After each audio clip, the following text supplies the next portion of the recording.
Hi, everybody, and welcome to a new episode of Mrs. Pinky Thoughts. I am your host, Nicole Pinkston, and I am here today with a very special guest.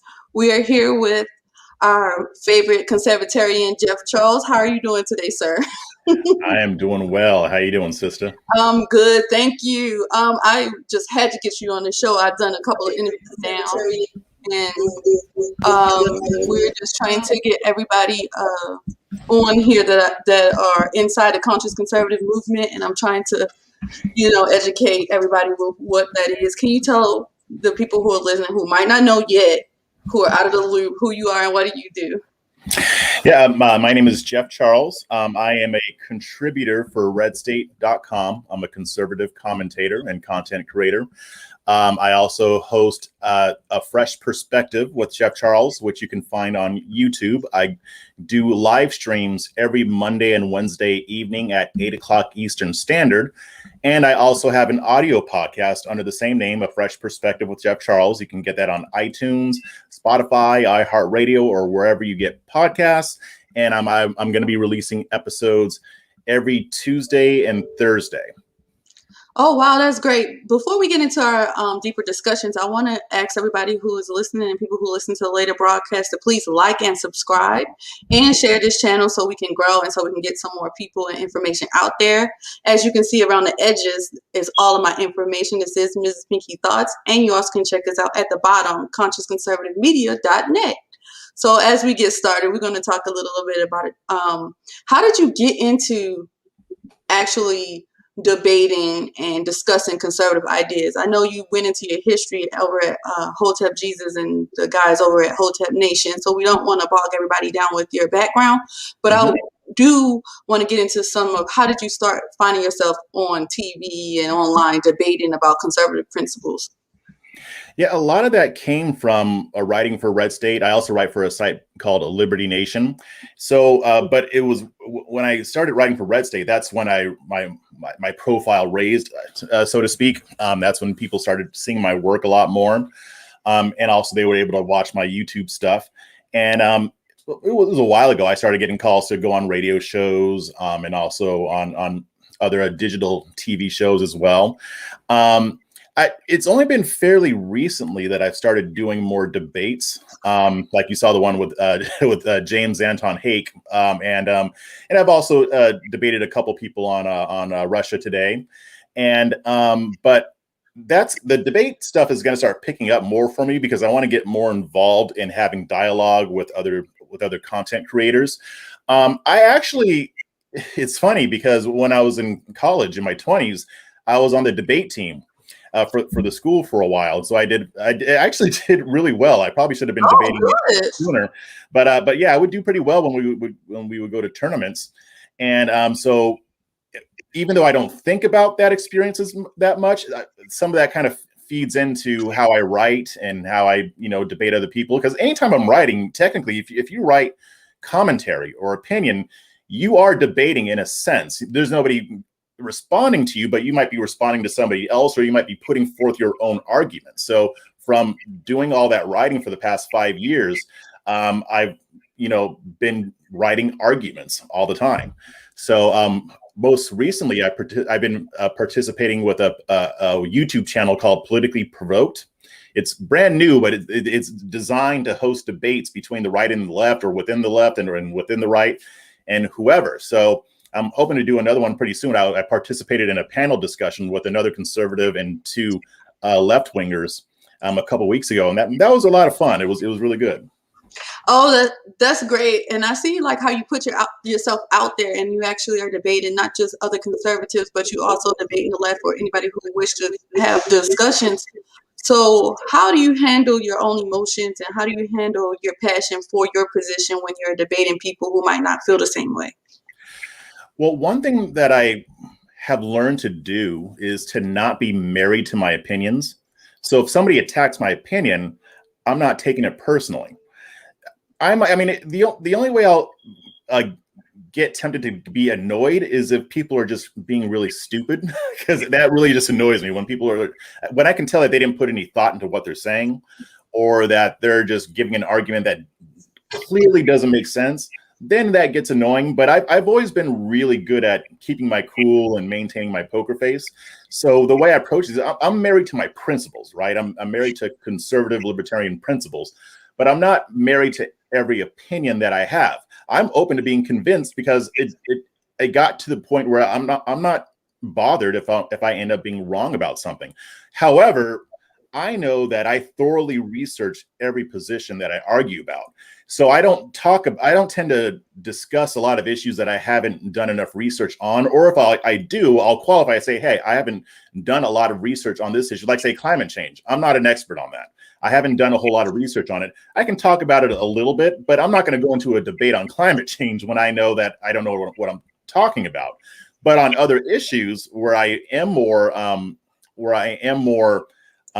up to date on, then I'm very confident that I understand the opposing argument and I know how to dismantle it.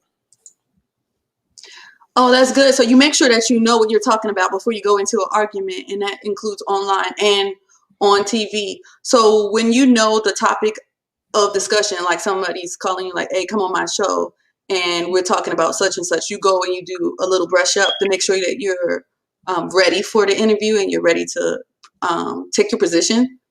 Yeah, part of the way I prepare is by making sure I'm up to date with the issue, because sometimes it might be on a news story and that might involve a certain topic, but I may understand the topic, but I need to make sure I know the news story inside out so I know how to argue it. I mean, especially when I'm putting forth arguments on Twitter, I make sure I know each side of it. I know all the facts so that when people throw stuff at me and I know they're leaving stuff out, then I can fill that in and show why my opinion is right.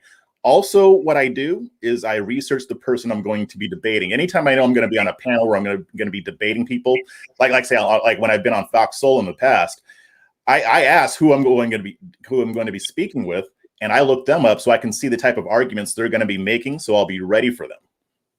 That's good. So you're telling people to not be married to their opinion, and you're also telling people to be prepared when they go into their arguments. What are some of the pet peeves you've seen as being someone who's done these type of debates or have been guest speaking on different types of debate panels?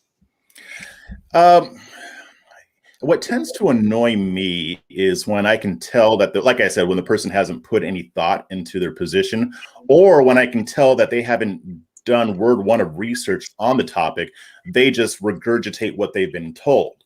And you find that on the right and left equally. I mean, people will have certain opinions, but once you start questioning them, which I'm sure we'll get to later in this conversation, they completely fall apart. They will deflect, try to distract from what you're saying, or they'll rely on pretending you said something that you didn't say. Now, sometimes that's an honest mistake. Sometimes people just do that because they misinterpret what you're saying. A lot of times it's also on purpose because they don't know enough to actually deal with the subject that you're talking about. So in a sense, when they do try to address it, they end up kind of just making things up. And I'm like, well, and here's the thing. I'm okay with people not knowing everything. But if you don't know something, don't pretend you do.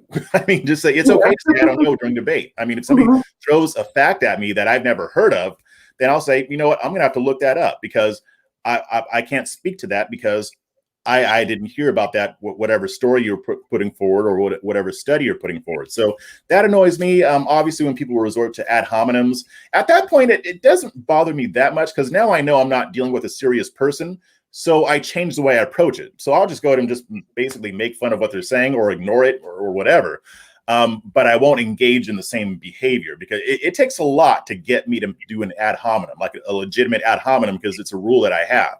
It has to be particularly egregious for me to call somebody a name or even call somebody a racist. I have a bar for that as well. So I think it's just a matter. It's a matter of also just knowing that some of these people want to get you excited. They want to get you angry. And the worst thing that you can do with them is keep your cool, have a sense of humor about it. And like I said, you can make fun of what they're saying as well. I mean, there are ways to handle it in a way that doesn't let them get what they want. Now, we're out here trying to tear down some of the negative stereotypes with being Black conservatives, and we're out there trying to compete with some of the nonsense that's out there. Well, you're out there attacking different commentators, or you call them Sesame Street conservatives or conservative Inc. How do you determine which comments that you attack and which positions you have to say something about versus, nah, this is not that big of a deal, I'm gonna let it go? How do you determine which ones you actually want to say something about? If I see that it's a person who has a big audience, and like, for instance, let's say it's a conservative commentator and they're, spreading stereotypes about Black people. Depending on who it is, I might not even bother to respond. But if they do have a big platform, I might say something in that instance. I might quote tweet, but a lot of times I'll just quote tweet it for my audience to see this is what other people are saying, and here's why it's wrong. Sometimes I don't even bother to do that because my following knows where I stand on certain issues. So sometimes all I do is I'll just use that Sesame Street GIF and just retweet it that way, and people will know exactly what I'm talking about. Some don't, and that's okay. But I use it more as an example to demonstrate what I'm talking about, because I think that a lot of conservatives don't understand really what their influencers are out there doing. So if I retweet and say, hey, does this guy represent you? Because whether it's fair or not, he does. So I just want you guys to be aware of this so that you can respond. So that's kind of how I will decide whether or not to respond to something. I let a lot slide, and I've gotten a lot better with that. That was hard for me at first because I wanted to respond to every stupid thing that somebody says. Because if there's something stupid, you want to correct it. You want to say, what the hell are you talking about? And that's not very productive. And especially considering the fact that you're probably not going to convince that person. The key, especially when it's on social media, my objective is to make sure that other people see the counter argument to what this person is saying, so that maybe other people might take something away from that and not just blindly believe what they're being told. Yes, because I started my Twitter journey a little bit different than most people. Most people just said, "Ta-da, here I am." I actually came in behind my name, Ms. Pinky. I didn't put out my real name, and then I was just out there blasting liberals mostly. I didn't say much to conservatives because I felt like everybody was attacking the right and everybody was attacking Trump, and that was just like low-hanging fruit. And I wanted somebody to be a voice to attack the left. So I was just basically more so a troll account before I actually decided I want to be effective and serious, and I switched gears. How do you make sure that when you're making your arguments that they're effective? Do you go back and check your comments? Do you see what others are saying? How do you gauge whether or not something you've said has actually reached people? I would say one of the ways I know is if they respond to me and they start asking questions. That tells me that I've piqued their interest, and not only that, but I've chosen the right person to respond to, because now it's not a waste of time. If they're asking questions, they want to be educated, even though they still disagree with you. Now I know, okay, we can get a dialogue going here. I mean, we can start talking, or even if it's not them, but maybe one of their followers who are responding to their tweet. Then I figured, okay, we can talk about this. Like for instance, let's say some influencer tweets out, Black people are mentally enslaved. That's why they vote for the Democratic Party. I'll go on there and I'll question what they're saying, and I'll say that's not the reason why. Now they may not respond, but some of their followers will, and they'll say, well, then what's the real reason why Black people vote Democrat? Well, let me tell you. Because a lot of it, especially on social media, a lot of it isn't really debate. It's more of a conversation. It can be a debate, and there can be elements of that in the conversation, but a lot of times it's a back and forth, and some people actually want to learn and others don't. So if I can see, if somebody responds in a way that I can tell that they're not a serious person, like I said earlier, I either ignore them or I make fun of it. I make fun of what they're saying, because I got to have some fun sometimes. Yeah, I noticed that one of my biggest things is I get serious and then I'll blast for a while, like for a minute straight, and then I'll tell a joke. And then people will take my joke as being something serious, and then, or like some people will say, hey, the followers are taking what you say serious, and they go into the left field with it. And I'm like, no, that's not what I meant. And I can use an example, Pete Buttigieg's situation with infrastructure. We know that in history that infrastructure had systemic problems within the Black community. But I was trying to point out that he's kind of hypocritical because of his role as a mayor and having his racial problems that he had in his community. But when I was tweeting, I was trying to point to that, but people was like, no, you're dismissing the systemic racism and it went kind of left field. So that's why I wanted to have you on to Yeah. just like how you know, target your attacks and how you make sure that your audience is aware of what you're trying to do. Yeah, I've had that happen too, and it'll be my fault because I didn't communicate what I was saying the right way. But you also have to keep in mind, and this is also a very hard thing to discern. Some people know exactly what you're saying, and they'll pretend to misunderstand it.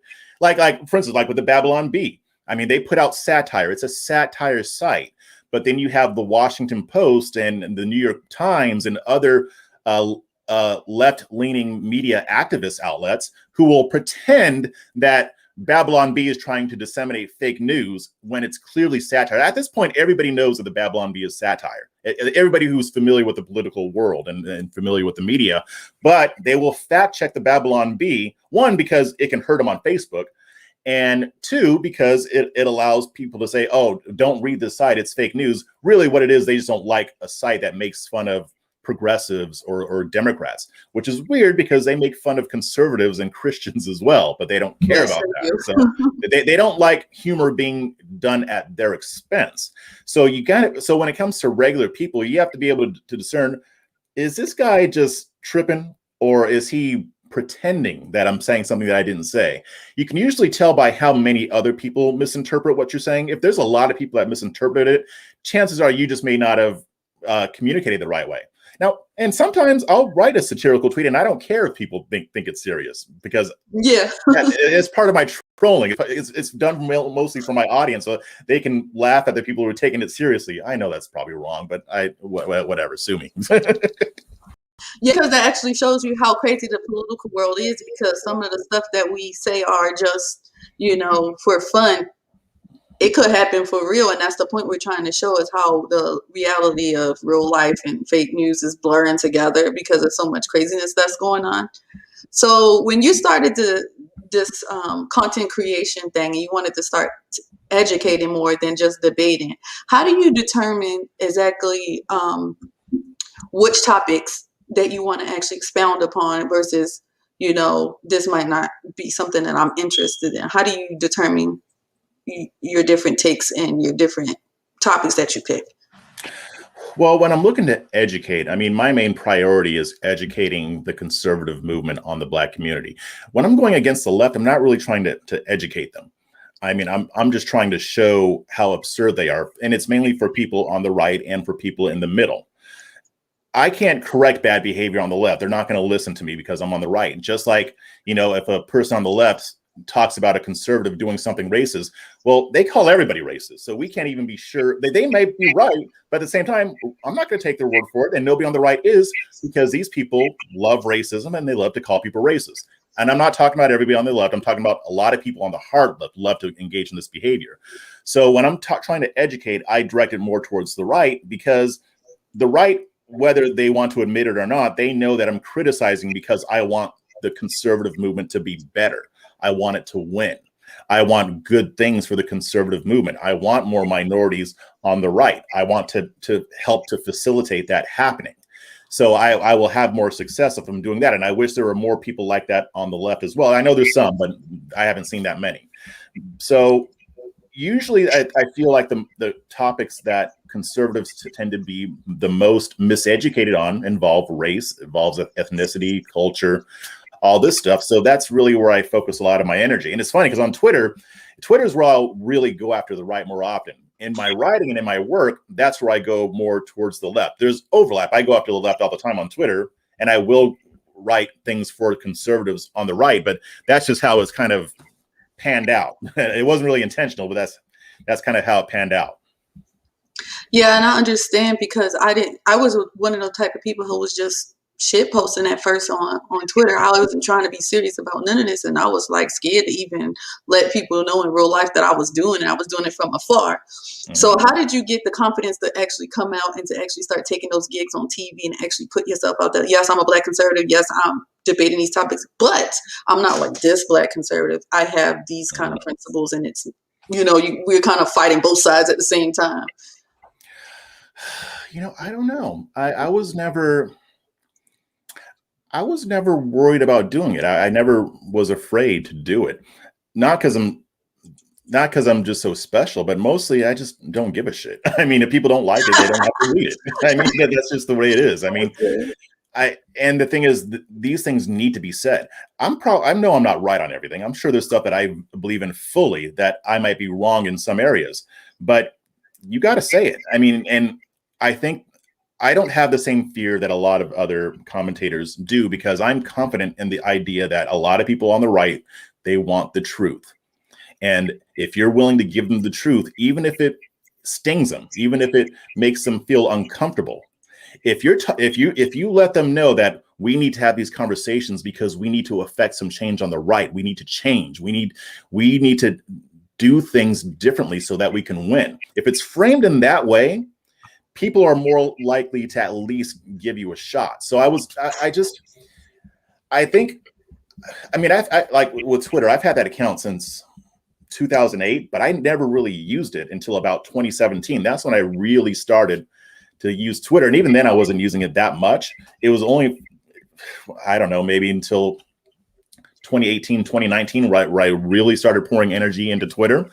And, you know, on Twitter, it's easy because, I mean, I can just say what they want. I mean, and they don't like it, then they don't have to like it.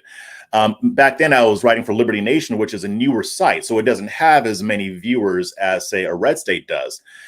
So I didn't get too much heat. I got some heat, but not a whole heck of a lot. It wasn't until I started writing with RedState that I really got the arrows from people on the right and on the left. But by that time, I just, like I said, I don't care. Like, if you don't like what I say, I don't care. You need to hear it. If you don't want to hear it, you don't have to. You can choose to mute me. You can block me. You can unfollow me. You can do all of these things. If I'm making an appearance on a radio show or on a digital television show or what have you, again, if people don't like it, I don't care. I'm confident enough in what I have to say and my ability to say it that I know that my arguments are sound. I know that this is going to sound bad, but I know I'm right. And in areas where I might not be right, I'm willing to be corrected. I've changed my mind on issues before.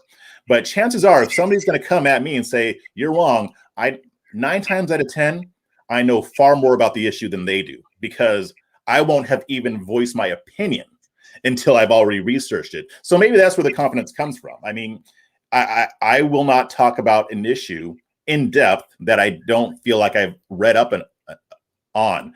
But if I know I've done the research, if I've dug deep into it, and I know more facts than anybody else knows about it on the right, then I have no reason not to be confident. That's good. So you're saying that for having healthy debate, don't be attached to your argument. You know, it's just your argument. You also say know what you're talking about. That gives you confidence. And if you don't, just say that. And then you said pick topics and everything. So even your followers, if the person you're talking to isn't, you know, the one that you're directing it at, make sure that you keep your followers and people who are watching you argue in mind and your targeted audience. Have you seen a shift in the way conservatives starting to address racial issues by your work you've done so far? Have you seen people's minds changing? Yeah. In my experience, I'm actually surprised by it. I mean, I frequently get DMs or emails or tweets or what have you of people saying, you know, I used to believe this way, and then when I read your work on this, or when I saw what you said on this, it made me think. And I think if that's happening with me, then I know it's also happening more with other people who are more in line with our way of thinking, especially on issues pertaining to the Black community. So I think the cool thing about it is that we're in a time now where Republicans, rank and file Republicans, like I said, they are ready for something different. I mean, when I saw how they reacted when Maj Touré did his panel at CPAC, and even leading up to that, because I was wearing that Black Guns Matter t-shirt, and people were like, oh, is Maj here? Oh, I want to see Maj. Where's Maj at? They love Maj Touré. And Maj Touré will say some shit that makes them feel uncomfortable, and they like it. So when they had that panel and I saw how the audience reacted, when I saw white conservatives agreeing with what he was saying and cheering for it, even though the members on that panel were giving some hard truths, even in just that little short 15 minutes that they had, I know that the conservative movement is ready for change. I don't think this would have been the case 5 or 10 years ago. But I think it's one of the good things about Trump. I have issues with him, but I can also recognize the good that he's done as well, because he shook things up. I mean, Trump didn't invent this movement. The movement existed before him. When he came around, they're like, okay, that guy is more in line with what we want than Mitch McConnell and Mitt Romney. So I think that opened a lot of people's minds. And even though MAGA just repeated the same talking points about the Black community as the establishment Republicans, they were saying it to people who honestly don't know better. And I think a lot of these MAGA influencers also don't know better. So when I approach it that way, I can have a little bit of grace. Now, if I can tell that they're just grifting, then they get the fire. But at the same time, I think this is the time where change is going to happen. I really fully believe that, because I can see the evidence of it, not in just how people respond to me, but how I see them respond to you, and how they respond to Felicia, how they respond to even to people like Hotep Jesus, who isn't necessarily political in that way, how they respond to the idea of even being pro-Black. I mean, that was anathema. That was verboten 5-10 years ago, and it still kind of is. But I think more and more conservatives are starting to realize, oh, okay, well, this doesn't mean anti-white. They just want to empower the Black community using conservative principles. I can get behind that. I think that more and more I've realized that most white conservatives want to help. They want more conservative solutions for Black and Latino communities. They just don't know how to do it. They know that it's been failing for 60 years, but they just don't understand what needs to be done. Why do you think that a lot of people are still holding on to the way it used to be when talking about racial issues? Some people have been trying to come even today about how we approach, being pro-Black or uplifting the Black community. Why do you think certain people on the right still hold or coattail to holding on so tightly to the old school notions of talking about race when it comes to conservative principles? Yeah, there's some pretty deep underlying reasons for that. I think for starters, a lot of them, this is what they've been taught all their lives. And a lot of white conservatives haven't been around Black people like that. I mean, a lot of them will have Black friends, but I've said this on other broadcasts, but it is a minority is far more likely to have more white friends than white people are to have Black and Latino friends. They may have somebody that they interact with at work, but they're not having Black friends where they, sit down and have dinner or have drinks together. They may have a few Black people that they do that with. It has nothing to do with racism. It has to do with geography. So like I've said before, if you're coming up in Montana or you living in Maine, you're not going to interact with a lot of Black people. That's just the way it is. So they get their ideas about the Black community from the media. Both sides, right-wing and left-wing media, portray Black people in a very negative light. So, and they're so effective at their jobs that even if, let's say the average white conservative living in Maine, even if they know a Black person that doesn't fit the stereotype, they assume that that person is the exception to the rule and that the rest of the Black community is a certain way. Combine that with the fact that conservative media has been lying to white conservatives about the Black community for decades, that stuff gets entrenched into the culture of the movement. And since they don't have another reference point to understand, well, wait a minute, maybe this isn't true. Like I talk about Ross all the time. I mean, he had some belief. He wasn't a racist, but he had certain ideas about what the Black community was, and he didn't really fully realize that it was wrong until he went into the military, traveled, was around more Black people, and was saying, wait a minute, my neighbor who is a normal Black person isn't the exception to the rule. This is this is what's normal in the Black community. Normal. Yeah, Black people go to work, they feed their families, they have fun, they go to sports events. We're not all shooting each other in the streets and selling drugs, right? No. And I joke about that, but I've had interactions where I've said, that most Black men don't commit crime, right? They're like, that's not true. Show me the data. I'm like, oh my God, really? That's how bad these people have been lied to. So I would say, yeah. So I would say that's one reason. They've just been miseducated. Also, when you have heard an opinion for so long and you end up saying that opinion. If you read a book called Influence, the Science of Persuasion, it's called Influence by Robert Cialdini. I can't remember what the subtitle is, but this is he has 6 pillars of influence, and one of them is consistency.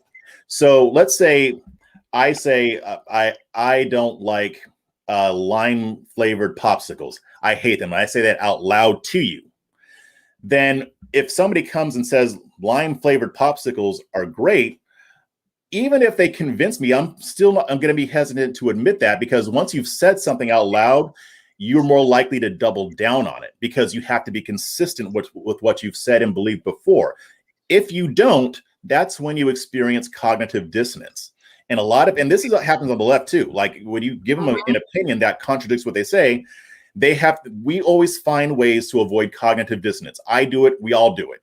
And one of the ways we avoid that is by doubling down on an opinion or engaging in mental gymnastics to make that opinion right, so that we don't have to feel the discomfort of cognitive dissonance and admitting maybe we weren't right. And cognitive dissonance, it's been shown, it can actually cause physical discomfort. So we do anything that we can to avoid that. That's why I'm not married to my opinions, because I experience cognitive dissonance less than probably most people do, because I'm like, okay, well, if I'm wrong about it, who cares? I'd rather be right than to double down on something that's clearly wrong when I've seen evidence to the contrary. Yeah. And that's why people see me on Twitter, I will change my opinion. I'll say, hey, new facts. Now I have a new position on this. And I think it's great. So those are 2 reasons. Third reason, the one that people don't want to admit, some of them are just racist as hell. Some people on the right are racist. It's not the majority. It's not even close to the majority. It's a small subset.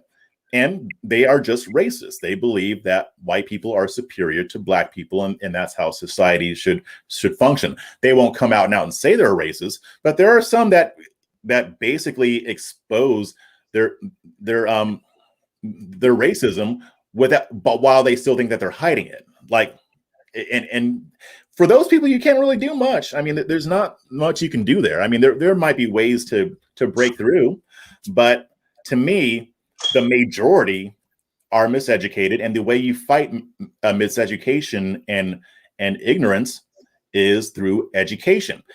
And you have to just realize that not everybody's going to be perceptive or receptive to it. We don't have to convince every single person on the right. We just need to convince enough. Yes, and I had to drop this comment by Rachel because she wanted to put out the full name of the book. It's Influence: The Psychology of Persuasion by Robert Cialdini. Robert Cialdini. That's the exact book. I've read that twice, and I will read it again. It's a great You have book. a habit of making me read. My Kindle is off the chain, so I wanted to go ahead and make sure that people who catch it now or who are watching it now will get that book. And I'm going to see if there's any more comments in the comment section. We have Mark. He said, my first presidential vote was in 1980. Been a conservative ever since. Ready for some real change. Hell yes. Yeah. No, that's right. And that's longer than I've been alive. I'm not trying to tell my age or anything, but a lot of the problems, that's okay, Rachel. We understand your persuasion. She said she made a typo, but we got you. And I am with Mark on that. Like, some of this stuff, and I've been talking to you offline about this before on Twitter, some of this stuff have been in the GOP since the 80s, even before, in the 60s, even in the 30s. And we like, come on, don't y'all want to try something different? You know, it's the definition of insanity. But here again, here's why rank and file conservatives went along with it, because the establishment. And when I talk about the establishment, I'm talking about Republican politicians. I'm talking about influencers. I'm talking about media figures. For all this time, the thing is, they've done a huge con job, and I'm 100% convinced that this is why this was done, because they didn't really want to be held accountable for not reaching black voters. The thing is, they know that a lot of white people aren't going to be that comfortable being part of a party that just wants to be a white party. So they put forth the illusion that they're actually reaching out to black people when they're really not. Really? And they've been doing it for decades. And they've even put people out there who actually wanted to reach black people, but these people didn't realize that the people above them didn't want to do it. So yeah, we'll go ahead and give you a few dollars to go out and reach black people. Then they fail. And then what do they say? It's because black people are mentally enslaved on the Democratic plantation. That talking point is just an excuse to cover up the failure of the GOP. And now some of the failure was on purpose. They just didn't want black votes. But over time, it was more like, this is going to be too hard. We're not going to be able to reach black voters. They think we're all racist.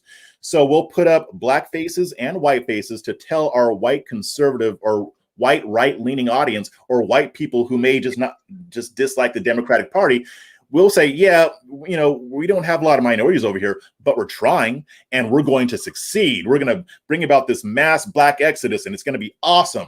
Meanwhile, these people aren't doing jack. They're not even talking to black people. So yeah.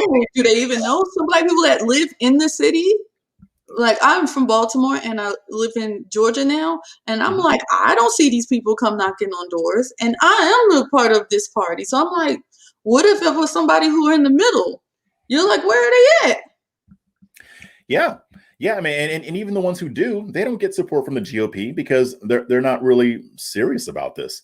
So, I mean, it is a con job. And it is because they know that most white conservatives want to see more black people over here. They don't want to just be the party of old white men. They don't want that stereotype to be true. They're tired of being called racist all the time for no good reason.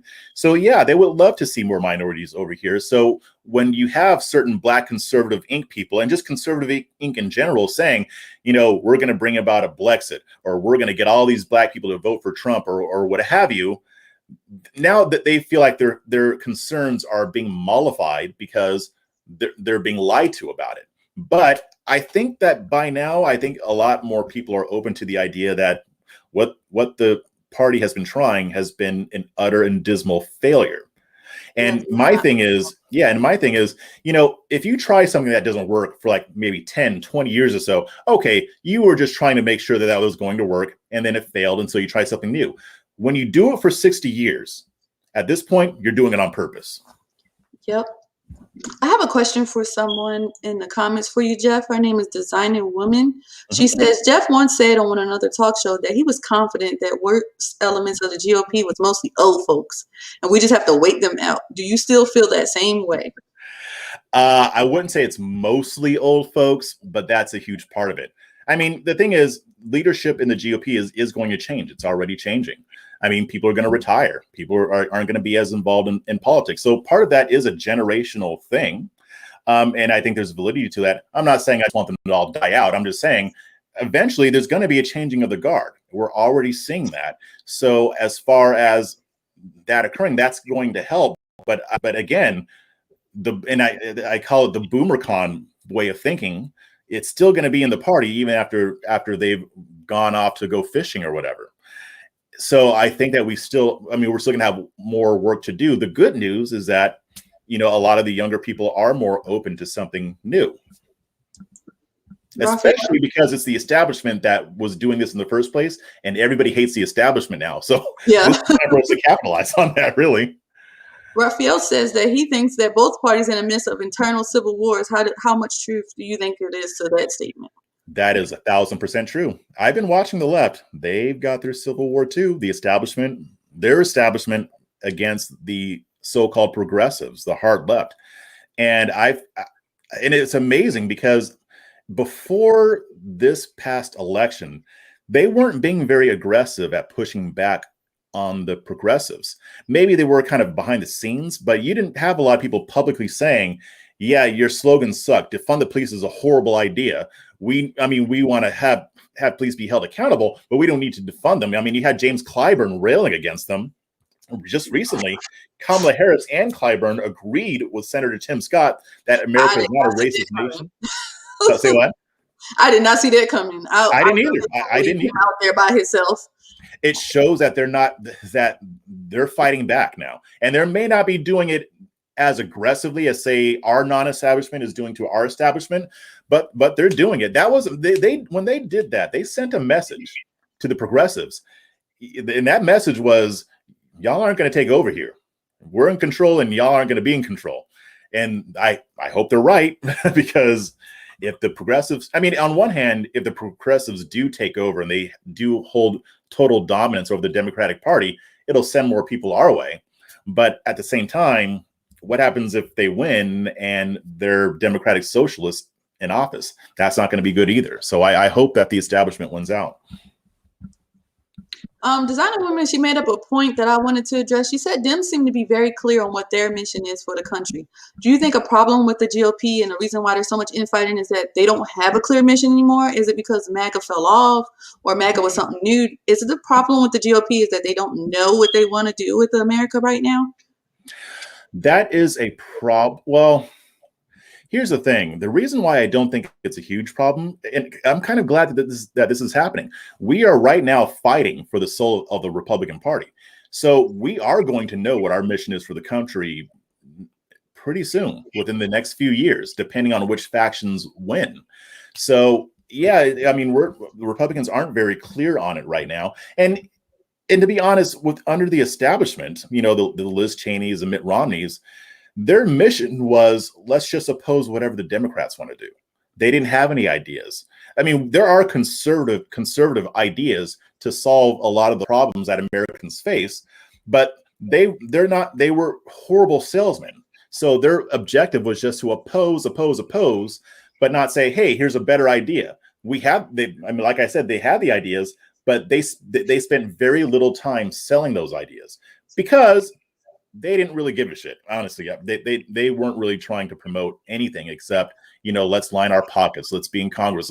Let's agree with the Democrats when it makes sense for us. Let's have unfettered illegal immigration because of the Chamber of Commerce, and we want cheap labor. That's why they got Trump. So yeah, I think the rank and file, they want more clarity of vision, and they want to have an agenda. We want to have a conservative agenda to oppose what the left is doing and to provide conservative solutions that don't involve an unhealthy reliance on the government. That's what I'm hoping comes out of this. Yes, Rachel, she makes a good point too. In agreement with what you're saying, she just said that Scott Presler gives her hope, and I know you've met him. He was talking about how tall he is because everybody didn't know how tall he was, and he gives her hope. And she says not to mention, the way he teaches and how to organize and activate. And again, that goes to that education. Like he showed me how to get to Legiscan, where you go and see what your internal state legislation is doing and how to look at certain bills like that. Are there any other people within the GOP have you met, talked to in your workings in and out that you see working in a good direction? Nobody on the level of Scott Presler. I mean, what he's doing is awesome. I'm sure there are people that I don't know about, but we need more of it. Frankly, I mean, the left knows how to organize. They know how to educate their followers. They know how to register voters. Look at what happened with Stacey Abrams. And the Democrats play the long game. People think Stacey Abrams and her crew pulled off that upset just out of nowhere. No, they had been working on it for almost 10 years, for almost a decade. That's how Republicans need to think. So Scott Presler is positioning himself as the right-wing version of Stacey Abrams, and we need that, but we need more of it. I mean, that guy's traveling all the time. I mean, I interviewed him, but we talked even outside of the interview. I mean, he's very busy, and frankly, he told me he's tired. Of course he's tired. I don't care how young he is. Like, you do all that traveling. I mean, yeah, there needs to be more who can share that burden. Not everybody can do that. I mean, I understand that, but if he's able to raise up other leaders in their communities who can educate people on conservative principles, on things like school choice, stuff like that, teach them how to get people registered, then we're gonna have a much easier time of it. Also, the GOP needs to also start going. The GOP has a lot that it needs to start doing. I mean, they need to get to work, because it's not just black voters that they need to be reaching out to. Young voters. I just wrote an article about this. Horrible. They do horribly with young voters. You're not going to be able to rely on senior citizens forever. And yet they always say, oh, well, when people grow up, they become conservative. Yeah, that happens to a certain extent. But these kids now, they're going to grow up and they're going to be on the left. And one of the reasons why is because they're going to look at the Republican Party and say, that is the party of old white men. They repel black voters. They don't care about black issues. They don't care about Latinos. They don't care about Asians. They seem to only and I'm not saying this perception is 100% right, but that is a perception that the Republican Party has cultivated. and they have allowed the left to paint them in that way. So the fact that they don't seem to want minority voters, that's also going to alienate young white voters too. So it's all connected. It's all connected. It's involved in this issue in which the Republican Party needs to actually be a big tent instead of calling itself a big tent. Yes, and I know I asked you this a little bit earlier, who you was reaching and were you reaching across the aisles, and I have Nev, he just came in the comments and he was like, well, I like Jeff, even though I'm on the left. Who is a current politician you would admire other than Tim Scott?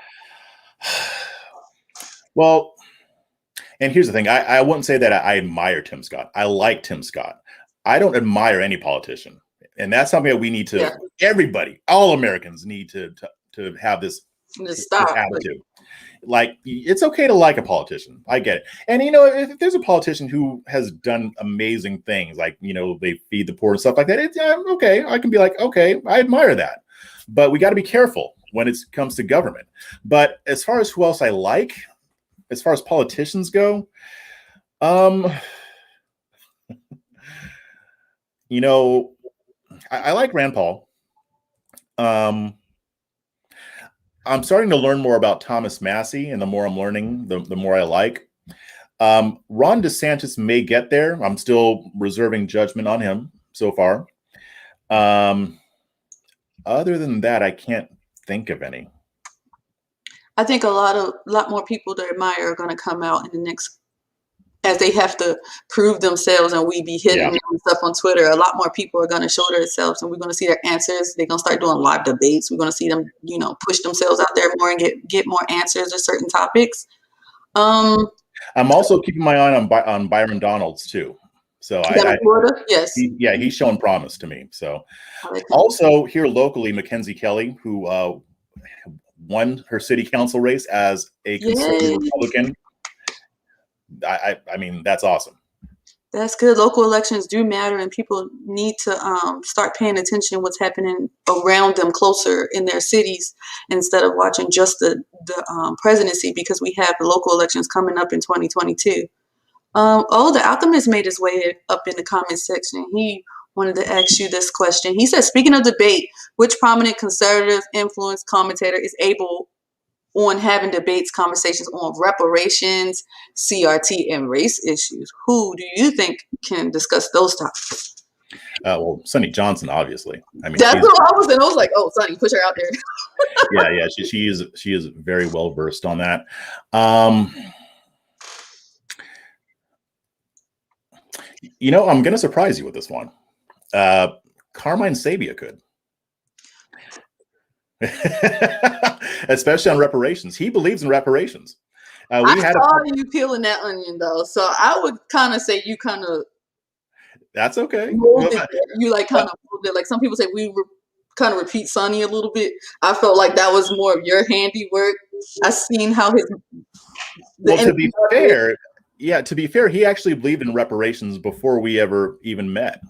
And I was on his show, on his live stream, and we were talking about it. And he definitely, he doesn't necessarily think that it should be for slavery, but he thinks it should be for redlining, Jim Crow, and other policies, which are the legacy of slavery. So to me, that's better. It's a distinction without a difference, right? So somebody like him, and he is not afraid to say what he said. When he came out a few weeks ago, who took over his Twitter account? I was surprised, because he's the type who's going to say what he needs to say, and if you don't like it, you don't like it. That's something I can respect about him, because I'm the same way.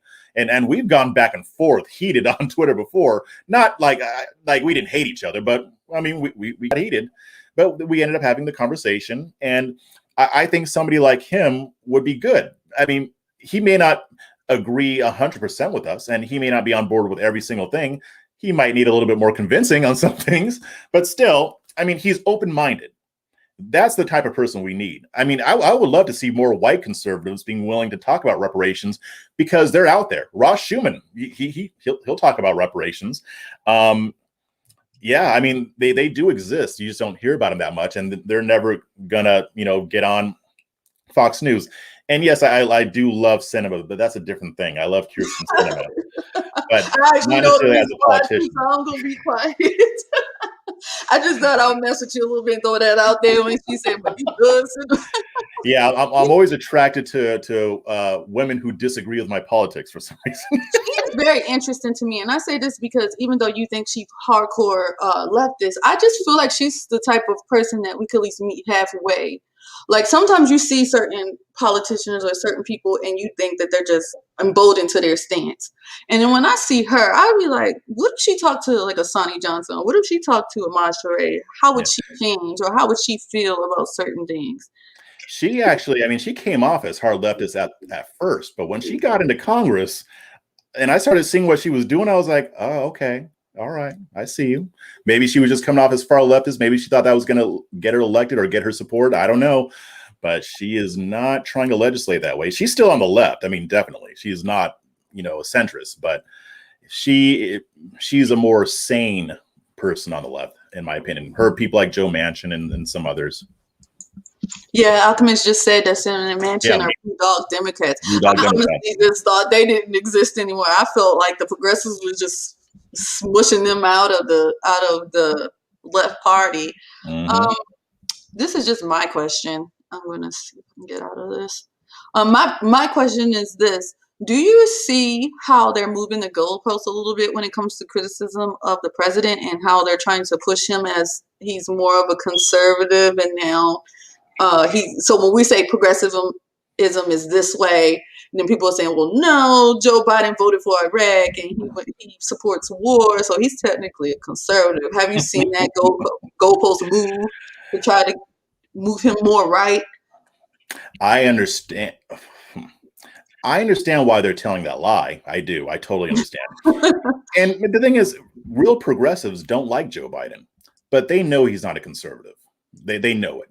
He's just not as far left as they are, but they want to cast him as a conservative. It's just like how we do on the right. If somebody disagrees with something on the right, they say, oh, he's really a liberal. That's the stuff that they're doing with Joe Biden. They know he is not a conservative. He's just not far to the left. I mean, he has progressive tendencies, but and Kamala Harris is definitely on the hard left. If you look at her voting record in the Senate, I mean, she is more of a pragmatist, but still, she is on the left. So yeah, y'all got to own her and him. So that is funny. I'm looking down to see if anybody said anything else. And no, my next question is this: has there anybody that you have debated against, blue check mark, popular, it doesn't matter, that you bump heads with, that is just you want to get them, but you haven't really broken their cognitive dissonance yet, or you haven't really, but you're still picking at it, like I said you did with Carmine, but see Carmine started to chip away. Is there anybody that you're targeting right now, or that you're like really like, I want to get this person, or I want this person to just give me something? I mean, I'd like to talk to all of them, really. Not all of them, but a good amount of them. I mean, I am talking to one of the guys at the Babylon Bee. He said some stuff a few months ago, and he seems open to understanding. We've been trying to hook up, but our schedules have just been too crazy. But eventually I hope to talk to him and maybe talk to more people at the Babylon Bee. I mean, I know some people at the Babylon Bee. They're great people.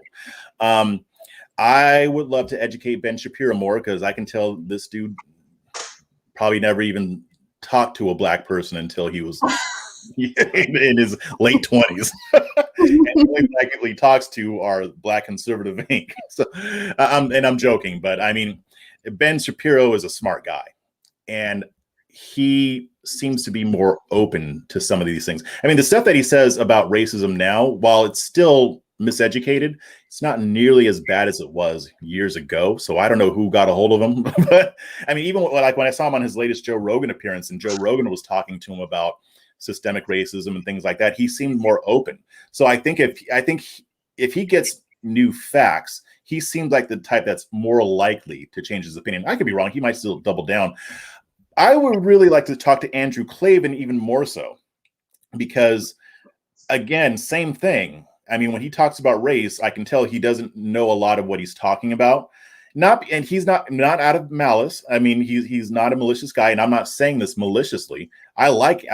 He's probably the only one from the Daily Wire that I actually listen to anymore. Not because I dislike the others.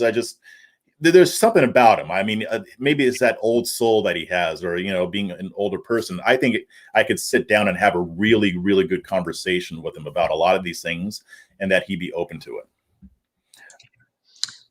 So if Jesse Lee Peterson's producers call you out again, are you going to try to take that call, or are you done with hockey, or how are you feeling about that? I mean, if it's JLP himself and I'm on his show, hell yeah, I would take that. That would be tons of fun. Mind you, it would not be a serious conversation. I would just go on there just to have fun. So you would approach that more to just see how much you can get in, or you would just try to? No, because how would you approach it? Yeah, no, because he's not open to anything I've got to say. He knows better, but I would just have fun with it. I would just make a circus out of it. Like, I mean, I don't take him seriously, so I would approach it in that vein. I'd probably joke around about what he's saying, joke around with him or whatever. But I mean, I don't think I could have a real, actual, serious, in-depth conversation on these things because, I mean, frankly, I don't think that's the kind of thing he wants anyway. How do you feel about what happened with Roland Martin and like King Randall and then CP, and how he goes at those younger generation guys who might not be CP? Pearson, I think his name. CJ Pearson, I'm sorry. And he apparently went on there after Randall went on there, and Randall actually handled himself, and I just felt like he kept talking over him. But when CJ went on there, I felt like he was just uninformed, and he should have came, slid over by us a little bit, and then we pushed him back out there. But he's a big boy, so he went on there, but I just thought it was kind of funny how Roland Martin was like, I don't debate when it came to Maj Touré, and he was like, nah, I don't debate, I just do interviews. But then when it was CJ, and then he thought he could do Randall like he did CJ, and Randall actually handled himself and actually got more people interested when he was done talking. Yeah, so, he won that debate, and I'll tell you why. He did something that I talked about earlier. He didn't go into something that he didn't know much about. He said, that's not my wheelhouse. I don't debate over voting laws. Here's what I'm doing to benefit the Black community where I live. He said, this is my school. This is what I'm doing here. I mean, if Roland actually cared about this stuff, he would have let him talk about that school more. He would have said, okay, well, let me ask you this. Well, what's going on with this and that? No, he wanted to crush him. That's what Roland Martin does. He prides himself on that, and then he'll pretend like he really doesn't. But no, that's what he does. He doesn't like to let people talk. So, I mean, King Randall, he handled himself well, and he got his point across in a way that people watched that, and he made Roland look like the bad guy. and that was masterful persuasion right there. That was excellent. Very on point. Like I don't know if that's how he planned on going into it, or if that's just he just stuck to what he wanted to talk about, and that was it, because what he's talking about is awesome. What he's doing is awesome. We should be talking more about how awesome that is than trying to drag him into a fight over voting laws. Now, CJ, I actually watched that, and I felt so bad for him, but I knew that that's how it was going to go. And again, Roland Martin doesn't like to let people talk. And he covers it in this bullshit where he says, the reason why I interrupt so much is because when people make unfactual statements, I have to say something. No, that's not why you interrupt. You interrupt because you don't want to let your opposition talk and have a chance of making a decent point. However, when it comes to CJ Pearson, he didn't need to interrupt at all. CJ Pearson is like a lot of other Black conservative ink folks. They just don't know their stuff. That's it. They don't do the research. They're there to echo certain talking points and to get approval from a certain crowd. So I don't think CJ Pearson even intended to really engage in that kind of conversation. Also, probably because he knows how Roland Martin is and that it was never going to be a conversation. I did respect the other people who were on that panel who disagreed with him, but they were nice to him. Yes. Like the one guy, I think he was a professor. I really admired the way he handled that. Because he wasn't condescending. He had a few little barbs in there, but I think he handled that well. I would have rather for it to just be him and CJ, because I think that would have been more productive. But I mean, there was no way CJ Pearson was going to come out of that thing alive. I mean, Roland Martin, for all the stuff I can say about him, he knows his stuff. I mean, when I was debating with him on Fox Soul a while ago, I knew what he was going to do, and that would probably be the only type of atmosphere where I would go against Roland Martin, a show that he doesn't control, because he was trying the same thing, trying to cut people off. I didn't let him do it. I gave him what he got. I cut him off all the time too, because at that point this is a serious conversation. So I'm just going to badger the guy or whatever. But yeah, I mean, going back to CJ Pearson, I don't want to talk just about CJ Pearson because it's not just him.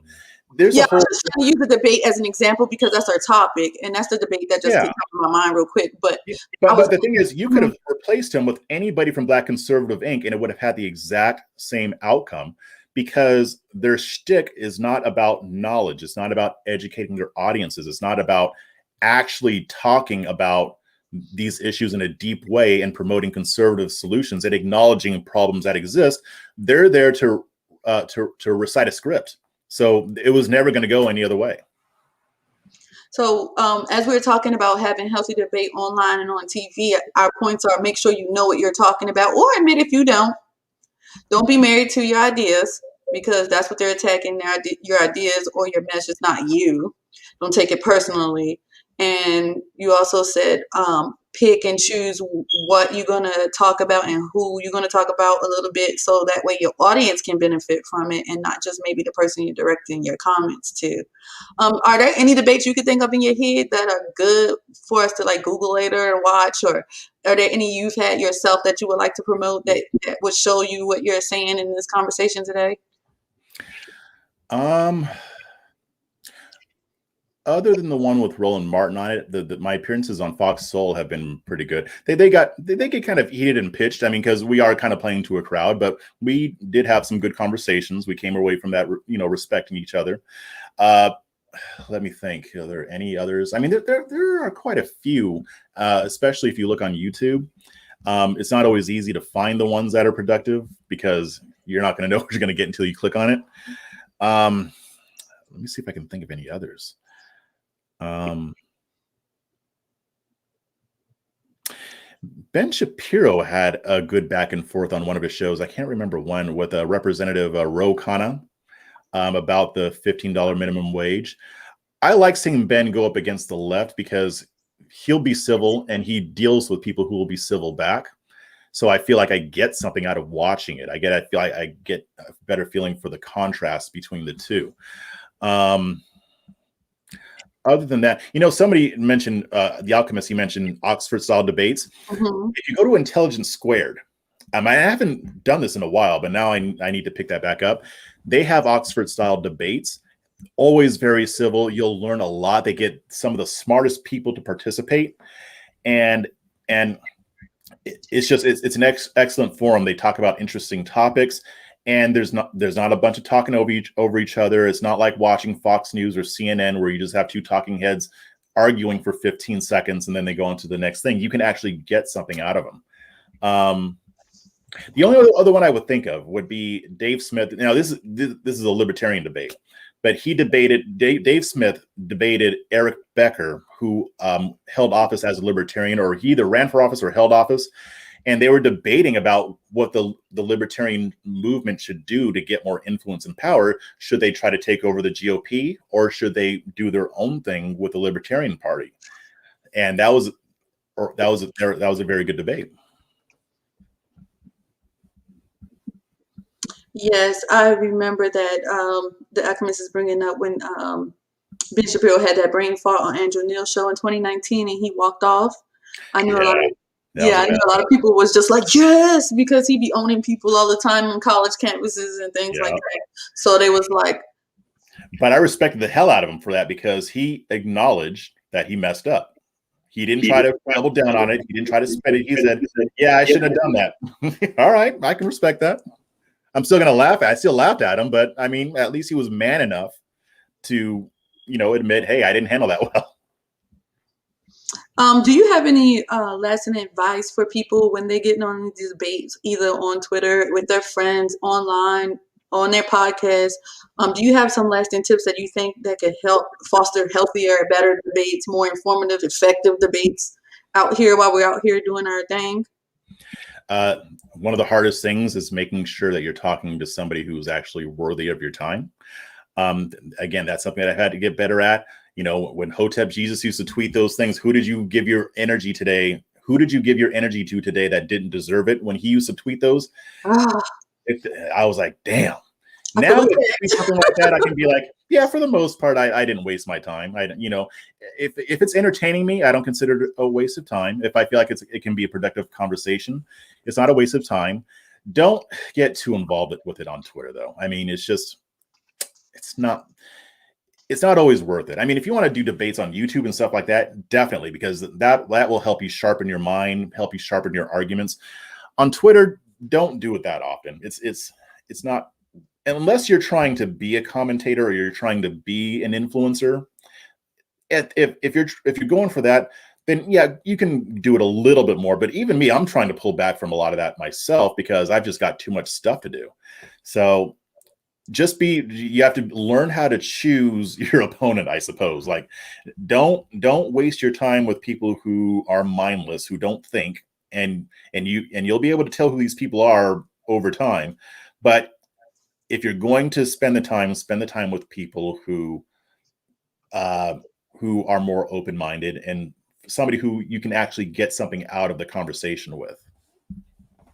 Okay, I'm not going to try to hold you much longer. Thank you for joining me on Mrs. Pinky Thoughts. I'm your host, Nicole Pinkston, and my guest is Jeff Charles. Can you tell us where we can find you at again? I think I put a little bit of it down here. Yeah. I mean, you can watch my show on YouTube. It's A Fresh Perspective with Jeff Charles. You can check out my work at RedState.com and LibertyNation.com. And you can also my audio podcast, which is also called A Fresh Perspective. You can get it on anywhere you get podcasts. And you can get me on Twitter at Jeff on the Right. Yes, and I would just like to ask you guys who joined me, please like and subscribe my channel. I'm trying to grow my channel, trying to get some more interviews in here so we can get some of the people that aren't being showed on the mainstream media, and trying to grow the conscious conservative movement so we can get some of these talking points broken down and try to expand conservatism. Thank you guys for joining me again. And this is the end of Mrs. Pinky Thoughts, and I'll see you next time.